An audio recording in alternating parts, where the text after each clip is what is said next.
নমস্কার বন্ধুরা, তো সবাই কেমন আছেন? নিশ্চয়ই সবাই খুব ভালো আছেন, আর আপনাদের ভালোবাসায় আমিও খুব ভালো আছি। তো চলে এসেছি রান্নাঘরে। আর এটা কি কেউ বলতে পারবেন? যদি এটা কেউ বুঝতে পারেন যে এটা কি, অবশ্যই কমেন্টে জানাবেন।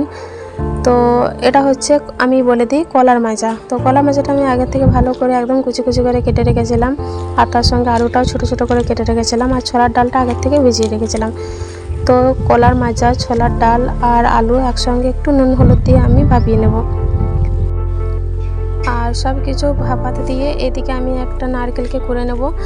আর অন্য একটা চুলাতে তেল বসিয়ে দিয়েছি, তেলটা গরম হয়ে গেছে। তো তেলের মধ্যে পাঁচফোড়ন, তেজপাতা আর পেঁয়াজ কুচি দিয়ে দিয়েছি।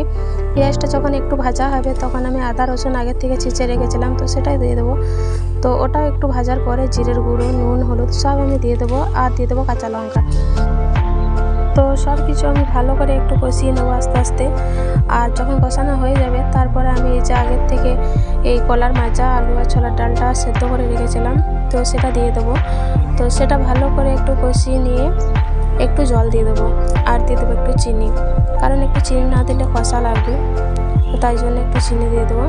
আর এটা বেশিক্ষণ ফোটাবো না, কারণ এটা তো সেদ্ধ করাই ছিল, একটু ফোটাবো যাতে মশলাগুলো সব একসঙ্গে একটু মিশে যায়। আর এটা নামানোর আগে আমি যখন একদম আঁচটা কম করে একটু নারকেল যেটা করে রেখেছিলাম আগের থেকে, নারকেলটা দিয়ে দেবো, কারণ এটার মধ্যে যদি নারকেল কোড়া দিই খুব ভালো লাগে খেতে, আর খুব সুন্দর টেস্টটাও হয়।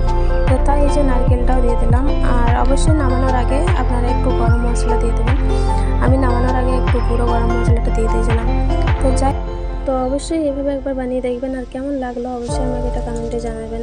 আমার তো খুবই ভালো লেগেছে। আর যদি ভালো লাগে আপনাদের, প্লিজ চ্যানেলটা সাবস্ক্রাইব করবেন, like, comment and share. Tata.